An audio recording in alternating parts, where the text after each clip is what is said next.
Quando eu te pergunto assim, quem você pensa que você é? Como você se sente com essa pergunta? Você sabe responder essa pergunta, inclusive?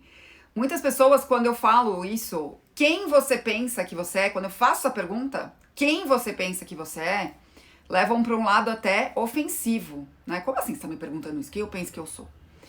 E eu quero que vocês façam uma reflexão comigo, vem comigo neste pensamento, para eu conseguir te explicar a importância dessa pergunta. Inclusive, essa pergunta faz parte do meu livro digital. É uma das perguntas que eu te ajudo a responder no meu livro digital. Mas, quando a gente pensa, né, nessa pergunta, quem você pensa que você é? Eu lembro de uma história que uma colega de trabalho minha, que era muito, muito, muito feliz, assim, era uma pessoa extremamente animada, contou. E eu achava muito interessante o quanto essa pessoa era animada. Por quê? Na época, gente, que eu trabalhava com essa pessoa, eu trabalhava em cartão de crédito, numa parte super complicada, que era uma parte de vendas de cartão de crédito. Para pessoa física mesmo, né? Eu cuidava da estratégia de alguns pontos de venda do cartão. E essa minha colega, ela trabalhava com a parte de atendimento e qualidade. Só que assim, sabe aquela pessoa que só cuidava de pepino, só de BO, só de coisa assim, reclamação? E ela ainda assim era muito feliz. E aí um dia eu perguntei pra ela, eu falei, por que você é tão feliz trabalhando aqui só cuidando de coisa assim, né? E aí ela falou, Vivi, sabe o que acontece? Eu trabalhei num lugar tão estressante, que tinha tanta gente mal educada, que aqui é fichinha pra mim. Eu falei, aonde você trabalhou? Gente, ela trabalhava com atendimento no aeroporto. Sabe aquelas pessoas que fazem o check-in, que recebem? Você imagina o estresse de trabalhar com isso? Ela recebia as pessoas que estavam atrasadas e queriam pegar o voo. Ela recebia pessoas super felizes que estavam viajando, pessoas não tão felizes porque estavam viajando, porque a gente tem motivos de viagem, né? Não é só férias. Ainda mais em São Paulo. Mas ela trabalhou nessa parte da aviação num momento muito, muito crítico. Ela lidou com um apagão aéreo. Não sei se você tá me ouvindo aqui, lembra dessa fase da aviação. Aconteceu já há mais de 10 anos isso. A gente teve um problema gravíssimo na aviação, mais de 10 anos atrás. E aí, nesse momento, né, da aviação, vocês imaginam as pessoas que ficavam ali na recepção, dando a notícia assim, seu avião não vai sair, hoje não vai rolar, você não vai chegar pro seu compromisso. Imagina o que é essa pessoa de linha de frente. E ela era essa pessoa. E aí, uma das perguntas que ela mais respondeu, ela falou assim, Vivi, sabe o que acontece? Eu consigo responder rapidamente para os clientes dos nossos cartões, por quê? Era muito mais, eu tenho resposta para dar. Naquela época que eu vivia esse apagão aéreo, eu tinha que enrolar as pessoas, porque a verdade é que eu não tinha resposta para elas. O voo era cancelado e a gente não tinha resposta de quando ele ia voltar. Mas a coisa que eu mais lidei na vida foi com pessoas chegando até mim falando o seguinte, você sabe com quem você tá falando? Você já viveu isso? E aí a pessoa quer dar uma carteirada, quer impor quem ela é, que na verdade, ela falou que foi muito interessante lidar com isso, e teve uma vez que ela lidou como uma piada. Vocês vão entender o que uma pessoa impor quem ela é, e você saber quem você é, como isso tudo tá linkado, como tudo isso tem a ver. A gente vai chegar nesse raciocínio. E aí teve uma vez que ela tava tão cansada, tinha assim, ela falou, Vivian, tinha um mar de gente na minha frente, um mar de gente, todo mundo desesperado, não conseguindo chegar aonde queria. Já era a terceira vez que cancelava o voo daquelas pessoas. E aí chegou um senhor, assim, até mim, e ele veio com essa história, com todo mundo esperando ali. Você sabe com quem você tá falando? Ela falou, na hora, eu tive a seguinte reação. Eu falei, olha, gente, tem alguém aqui que tá com esse senhor? Porque ele não sabe quem ele é. Ele tá completamente perdido. Ele tá perguntando pra mim se eu sei com quem eu tô falando. Se ele não sabe quem ele é, como é que eu vou saber? Não é mesmo? Ela reverteu essa situação. E o senhor ficou tão embaraçado que ele ficou também sem razão. Que ele falou, ela expôs, né, essa carteirada que ele quis dar. E aí, olha que coisa interessante, né? Como hoje, no momento que a gente vive hoje da humanidade, essa história de você usar contra as pessoas quem você é, faz com que a gente tenha uma sensação estranha quando eu te faço a pergunta. Quem você pensa que você é? Né? Porque quando ela voltou para aquele senhor, que ele estava perdido, o que ela quis dizer para ele? Olha, o seu cargo, quem você é, nesse momento, com todo mundo perdido aqui, sem conseguir resposta, você é igual a todo mundo aqui. Você não vai se destacar nem pelo seu cargo, porque nem que você use o seu cargo e dê uma carteirada aqui para eu conseguir te colocar no avião, deixa eu te falar, esse avião nem existe, porque não tá saindo avião agora, entende? Então, a sua profissão, o seu cargo, tanto faz nesse momento, tá todo mundo aqui no mesmo barco. Mas esse tipo de situação, né, da gente querer usar quem a gente é de um jeito ofensivo, faz com que a gente não pense sobre isso. Então eu vou voltar à primeira pergunta que eu fiz assim que eu comecei esse conteúdo. Quem você pensa que você é? Por que essa pergunta é tão importante? E por que eu coloco essa pergunta no meu livro digital também? Para você conseguir, e a ideia é que você pense nisso e você consiga responder até o final, e o que isso tem a ver com se comunicar com autenticidade e encontrar seu estilo pessoal de verdade. Um dos grandes erros que a gente comete quando a gente pensa em estilo pessoal é que ele é só de fora para dentro. E na verdade é um processo que ele é retroalimentado de dentro para fora e de fora para dentro, tá? Então a gente se engana quando a gente pensa que estilo pessoal é só sobre, deixa eu estar aqui muito bem vestida, de acordo com as regras que alguém vai colocar, que eu vou conseguir chegar lá. Claro que existem regras, claro que existem orientações. Como eu falo pra vocês aqui, uma parte importante de encontrar o estilo pessoal e estar bem vestida pra sua vida é entender como é a comunicação da moda. Mas eu garanto uma coisa pra você, decorar diquinha, né? Decorar diquinha, inclusive hoje de manhã eu vi um post de uma consultora com 10 mandamentos. E um era totalmente contrário ao outro, uma coisa completamente estranha. E aí, como ela terminou? Você não é todo mundo. Peraí, eu tô te dando 9 mandamentos pra você seguir. 9 mandamentos, foi assim que ela colocou. Pra ao final colocar, deixa eu te lembrar uma coisa, mas você não é todo mundo, tá? Tô te dando um monte de regra aqui, mas você pode não seguir se você quiser. E aí ela te deixa mais confuso ainda, que você fica, peraí, mas o que isso quer dizer? Olha, por um lado, eu concordei com uma única, com o único mandamento que ela colocou ali, que é, você não é todo mundo. Então não vai adiantar você ficar olhando só de fora pra dentro. Se você não unificar essas questões, olhar de dentro pra fora e de fora pra dentro, a coisa vai dar ruim. E aí hoje eu vou contar uma história muito rápida da Bíblia, que vocês sabem que eu gosto muito de citar a Bíblia aqui, que tá em Jeremias 18, 1 a 6. Então, se você quiser procurar, quem não tem Bíblia, coloca Jeremias 18, 1 a 6 no Google, que vai aparecer, tá? O que acontece? Essa história é uma história do profeta Jeremias, que o profeta Jeremias viveu, que Deus falou pra ele, olha, vai até um oleiro, e observa ele fazendo um barro de vaso. Um vaso de barro. Eu falei o contrário. Um vaso de barro. Um barro de vaso não, gente. O barro é uma questão importante aqui nessa história. Um vaso de barro. Faz tempo que eu acordei. Não posso nem falar que eu acordei agora. Mentira, eu não acordei agora. Faz bastante tempo que eu acordei. Vamos lá. Então, Jeremias foi enviado por Deus para a casa de um oleiro, para uma olaria. E esse oleiro estava fazendo um vaso de barro. E aí, ele ficou lá observando. Ele fez o que Deus mandou. E aí ele observando o oleiro fazer aquele vaso, ele percebeu que conforme... Vocês já assistiram Ghost? Que era um filme que tem uma cena do casal lá fazendo um vaso, porque a menina do filme, a Demi Moore, ela fazia, né, vaso. Se você nunca viu, coloca como fazer vaso de barro. Você vai ver um oleiro moldando o vaso.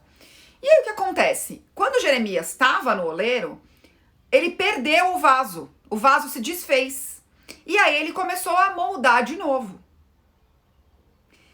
E aí, qual era a resposta ali de Deus? Qual era a lição de Deus para Jeremias, que era o profeta? Nós viemos do barro, certo? Somos feitos de barro. Portanto, também somos moldáveis, né? Somos moldáveis. Então, e Deus tem essa capacidade de nos remodelar. A gente pode desmanchar e fazer de novo. Não sei se você já passou por um momento da sua vida, inclusive, isso representa pra mim momentos de mudança. Quando a gente pensa na gente mesmo, tá? Cada uma de vocês pensa, se a gente é um barro, se a gente é de barro, e a gente tá sendo moldada como um vaso. Não tem momentos da vida que você acha que você desfaz, que deu tudo errado, e é exatamente essa sensação que você tem? Que você derreteu, que as coisas ali ficaram confusas, como se nada daquilo tivesse sentido? E aí quando você olha para o vaso sendo remoldado daquele mesmo barro, não é um barro novo, é o mesmo barro. Você consegue refazer aquele mesmo barro que deformou. Como é que o oleiro faz? De dentro para fora. De dentro para fora, não é de fora para dentro. Ele vai fazendo a base e ele vai subindo aquele barro. Ele vai subindo aquele barro e ele vai subindo. E depois que o vaso está pronto, é que ele adorna esse vaso. É que ele vai colocar uma alça, que ele vai fazer uma flor, que ele vai desenhar alguma coisa. Ele não faz ao contrário, ele não desenha primeiro em volta e depois ele olha como é que ficou por dentro. Ele primeiro molda a base e a parte interna. E aí, como a gente quer fazer? A gente quer olhar só pra fora, a gente não quer olhar pra dentro, a gente não quer entender a essência, a gente não quer aceitar que existem momentos da vida que a gente vai ser esse vaso, porque ao contrário do vaso de barro que seca, a gente não seca, a gente tá sempre úmido ali, a gente tá sempre suscetível ao que vai acontecer. Não adianta a gente achar que a gente tem controle por isso. Não adianta a gente achar, porque a gente não tem. Não tem. Então, o que acontece nesses momentos que vem, por exemplo, uma pandemia que a gente não tem controle? Pode ser que a gente desmanche. Pode ser que se a nossa base não foi construída de forma a lidar com aquilo, a gente desmancha. Para cada pessoa, esse desmanchar vai ser diferente. Se você colocou toda a sua energia numa carreira que por acaso se desfez ou te decepcionou de alguma forma, e você, como aquele rapaz lá que chegou lá pra minha amiga, sabe com quem você tá falando? Ele ia dar uma carteirada de cargo, ele não ia falar quem ele era. Vocês já viram alguém fazendo isso? Você sabe quem eu sou? Eu sou a Vivian, esposa do Luiz Felipe, dona de Ping Whisky. Ninguém chega assim. Como é que a pessoa chega? Eu sou fulano e tenho um cargo X, vou falar com o seu chefe. A pessoa usa o cargo dela, não usa quem ela é. No fim das contas, ela não usa quem ela é pra impor alguma coisa, ela usa o status que ela tem. Mas deixa eu contar uma coisa pra você, a gente não é nada disso, a gente não é esse status, a gente não é esse cargo, que é algo que eu tenho falado pra vocês aqui. Quem você pensa que você é? Definitivamente não é só a sua carreira, você está na sua carreira, mas você não é aquilo. Aquilo te influencia de alguma forma, olha o de dentro pra fora e o de fora pra dentro, trabalhando juntos para as coisas funcionarem.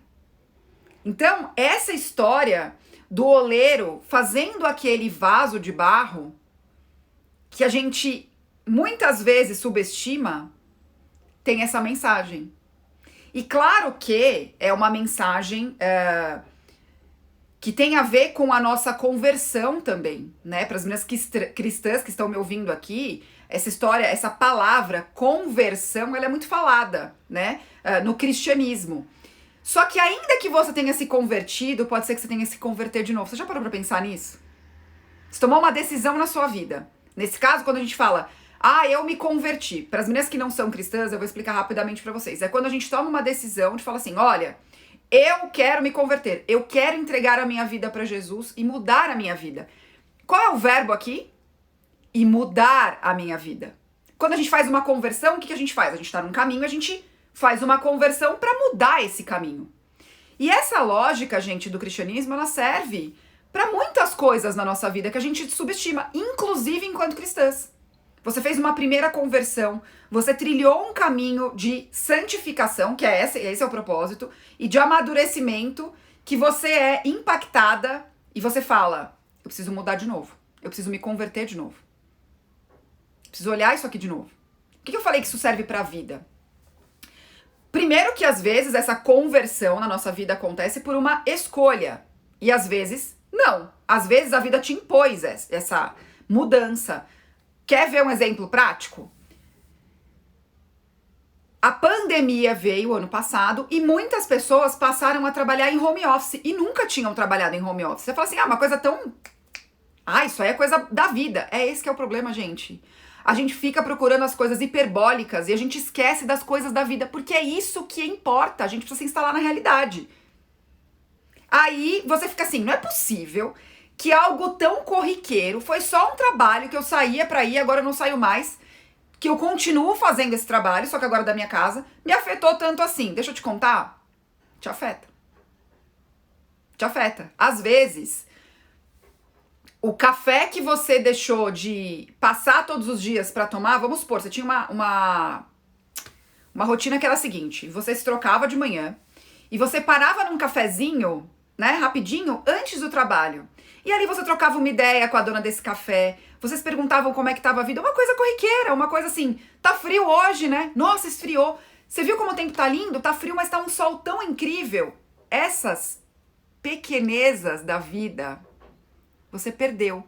E você jamais vai associar que isso tá te fazendo tanta falta. Por alguns motivos. Primeiro, quando a gente tem a sensação que estamos terminadas, né? O vaso tá terminado, nós já somos um vaso de barro terminado, já fomos pro forno, ele não pode mais ser alterado. Quando a gente pensa isso, a gente tem uma ideia fixa e errada de que a gente tem controle sobre tudo da vida. E se o vaso cair e quebrar? Tem uma frase de um poema do Shakespeare que ele fala assim: o mundo não para que você recolha os seus cacos e você se refaça. Uma frase do Shakespeare essa, de um poema maravilhoso. Que eu ouvi esse poema, eu tinha uns 14 anos de idade, 14 ou 15, e nunca mais eu esqueci. E olha o que um poema de Shakespeare tem a ver com essa parte da Bíblia. Se você for... O que ele quer dizer com isso?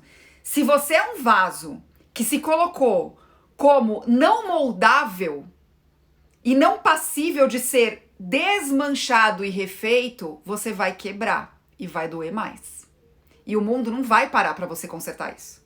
O mundo vai continuar acontecendo. E aí como você traz isso para sua vida no vestir, né? Eu vi aqui que a Carly colocou que ela tá nesse processo de mudança. Se você não parar para entender quem você pensa que você é agora, em que momento do vaso você tá? Você tá num vaso desmanchado? Você tá num vaso completo? Você tá num vaso sendo feito? A sua base tá ótima? Que base é essa? Que valores são esses? O que faz sentido pra você? Você vai continuar vendo look na internet e vai continuar achando que ou você não tem estilo, ou que você precisa gostar do que todo mundo gosta, ou que isso não é pra você, ou que a cor de um esmalte vai te definir. Assim como as pessoas que pensam que a própria carreira define a vida delas. E aí quando essa carreira desmancha por algum motivo, ela perde o chão. Ou se você acha que você é mãe, e aí seus filhos vão embora, você sofre de um problema chamado síndrome do ninho vazio. Porque você definiu aquilo tão fortemente pra você que você nem deixa o seu filho ser seu filho. Ele é outra pessoa. Ele é outra pessoa. Eu já atendi pessoas assim, gente, que elas se perderam no processo porque elas não entenderam que os filhos iam embora. Ela virou mãe. Ela falou pra mim, essa pessoa, que ela esqueceu até como era ser esposa. Ela esqueceu. E aí os filhos foram embora, foram viver a vida deles, porque esse é o ciclo da vida, e ela se perdeu. Então, você também não é um cargo mãe. Eu vejo muito aqui, quando às vezes eu entro nos perfis, mãe, a pessoa se define assim, mãe, esposa de não sei quem lá, não sei quem, não sei quem lá. Quando eu falo essas coisas pra vocês, eu não sou só consultora de imagem estilo pessoal. Eu também sou isso, sou aquilo, sou nananana, mas por trás disso tem quem eu sou. Quem eu sou? O que tem aqui dentro?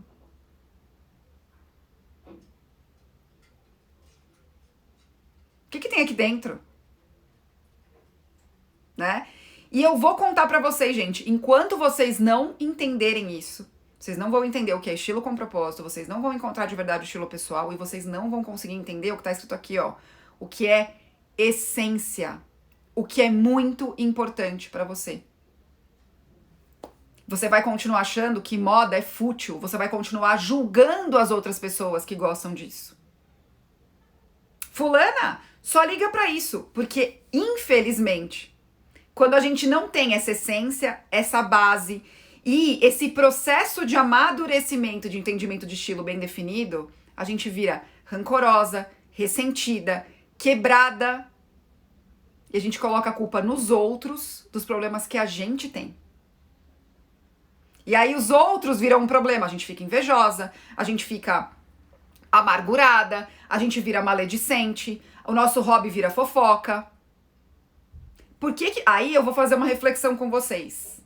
Por que vocês acham que faz tanto sucesso blog de moda? Por que vocês acham que faz tanto sucesso blog de fofoca? Então, o que eu tô te propondo aqui, que é encontrar a essência de verdade, eu sei que é ir contra a maré. Eu sei que é ir contra a maré. Tá? Mas que bom que você tá me ouvindo agora. Sabe aquela história que não dá pra desver? Agora você já viu, não dá pra desver. Mas pelo menos você entendeu. De onde vem tanto ressentimento? De onde vem tanto... Por quê? Faz muitos anos que a gente tá sendo só estimulada a olhar só pra fora. Só pra fora. Só pra fora. Só pra fora. Tá? Inclusive as meninas cristãs que estão me acompanhando aqui, né? Que eu já falei disso aqui. Por que nós somos vítimas da vaidade? Mas o que vão pensar de mim na igreja? Porque a comunidade não faz isso, né? E aí você fica achando que você não pode ou se vestir bem ou se vestir mal, porque vão pensar de você o quê? Você tá glorificando a Deus através da sua vida? Porque é isso que vai importar. É isso que tem a ver com a essência. Por isso que eu falo de valores. Por isso que eu falo, você realmente tem uma conexão com Deus. A sua base do seu vaso foi construída. Você deixa Ele agir na sua vida através dele? Você permite que isso aconteça? Ou você fica lá tentando controlar tudo? Né? Como eu sou cristã, é assim que eu vejo. Olha, isso faz parte de mim. Eu não tenho como pensar em outras formas de falar isso. Né? Pensar em outras formas de falar isso.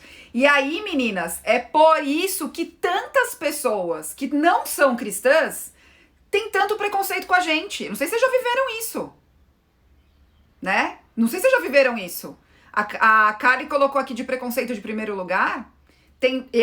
Eu nunca achei que eu ia passar por isso na minha vida, gente, de falar, eu sou cristã e a pessoa me olhar com o olho torto, como se isso fosse um defeito.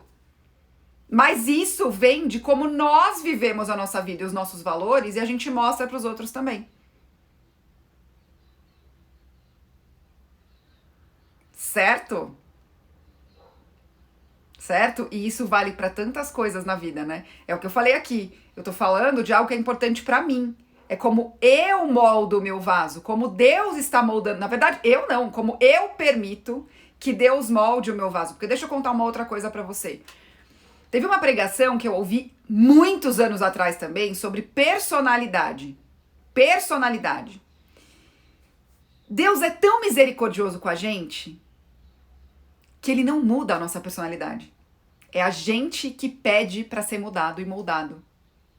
Vocês sabiam disso? Você que é cristã sabia disso? Então isso precisa partir da gente.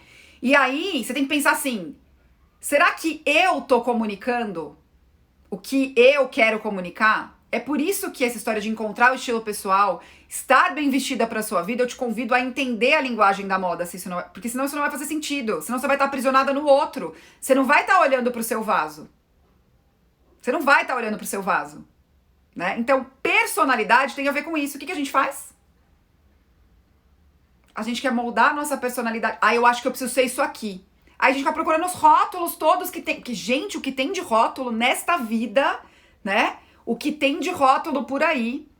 Não tem problema você escolher um rótulo pra você. Só que escolha com consciência. Porque isso também vai fazer parte da sua base. Porque aí, a qualquer momento, isso desmorona. E você desmorona junto com esse rótulo que você escolheu aí. Que tem por aí. Tem muitos, né? Tem muitos.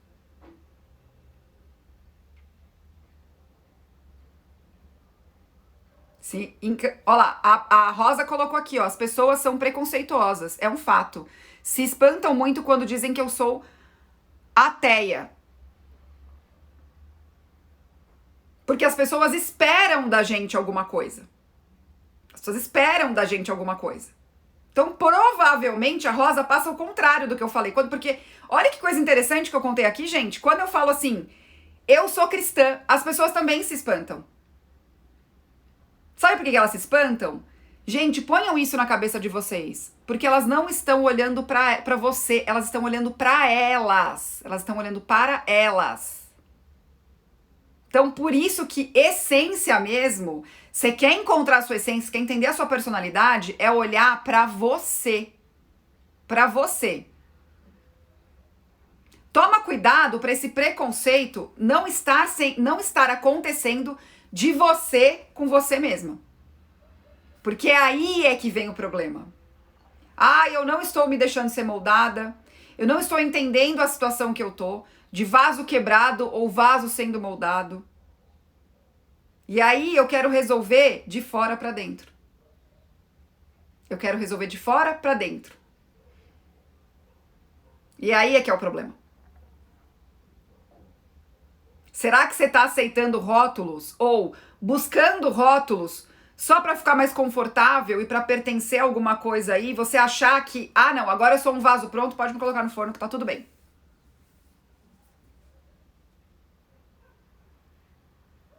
Tá? Então, fica aqui o meu convite para você entender o que é essa essência e te pontuar que o possível erro que você pode estar cometendo é exatamente esse, de querer adornar o vaso que você é, pintar, fazer as flores, antes de olhar como ele foi feito por dentro. Porque isso vai dar problema. Você vai comprar demais, você vai ficar com preconceito com quem não faz o que você faz, você vai tacar pedra em quem não concorda com você, porque quando a gente não entende o que faz sentido de verdade pra gente, a gente ataca o outro. Não à toa, estamos observando tanta gente nervosa por aí. É muita gente nervosa por aí, né, gente? Depois você conta pra mim aqui, e você pode estar sendo uma delas. Gente, eu já fui uma dessas pessoas. Quando eu falo aqui pra vocês, eu sempre falo pra vocês, é comprovado, já aconteceu comigo ou eu vi acontecer com alguém, tá? Se você está julgando demais alguém ou querendo se encaixar demais, é porque você pintou o vaso, que é a si mesma, antes de olhar ele por dentro, antes de entender como ele foi moldado por dentro, que base foi essa. E pode ser, inclusive, que você esteja no momento que você virou aquele vaso todo disforme que está sendo feito novamente. Porque passaremos por isso na vida. Graças a Deus que passaremos por isso na vida, porque eu vejo como uma excelente oportunidade da gente se revisar e a gente encarar as bases que não foram feitas daquele barro e precisam ser revisadas. Tá bom? Então é isso, gente. Isso é um convite para você entender de verdade o que é o estilo com propósito, o que é encontrar o estilo pessoal de verdade, para entender que o que faz sentido não é só saber combinar sapato com bolsa, né? Isso aí é o final do processo, isso aí não é o início do processo. Se for o início, vai dar ruim. Eu já vi dar ruim, muito ruim, tá? Muito ruim. Falei do meu e-book aqui pra vocês, do meu livro digital, que tem mais perguntas importantes pra você chegar até essa resposta, quem você pensa que você é. Mas também vou te convidar a conhecer o meu podcast, que você pode revisar tanto esse conteúdo aqui como outros que estão por aqui. Muito obrigada pela companhia de vocês e revisem, escutem de novo. Eu falei, não dá pra desver, não dá pra desouvir também, né? Essa palavra não existe, eu acabei de inventar. Mas quando a gente escuta alguma coisa que faz sentido pra gente, é muito difícil a gente fingir que a gente não ouviu, sabe? Eu tenho uma prima maravilhosa que é a mesma que me mostrou o poema do Shakespeare, que ela tem uma frase que ela fala assim, se bateu e doeu, leva pra casa que é teu. Então, se eu falei alguma coisa aqui pra você que fez sentido, que é esse doer que ela fala, reflita sobre isso, escute de novo esse conteúdo e me conta aqui como foi que eu te ajudei, tá bom? É isso, até a próxima Emergência de Estilo 91 com a Vivi, amanhã às 9h11 da manhã. Até, gente! Beijo!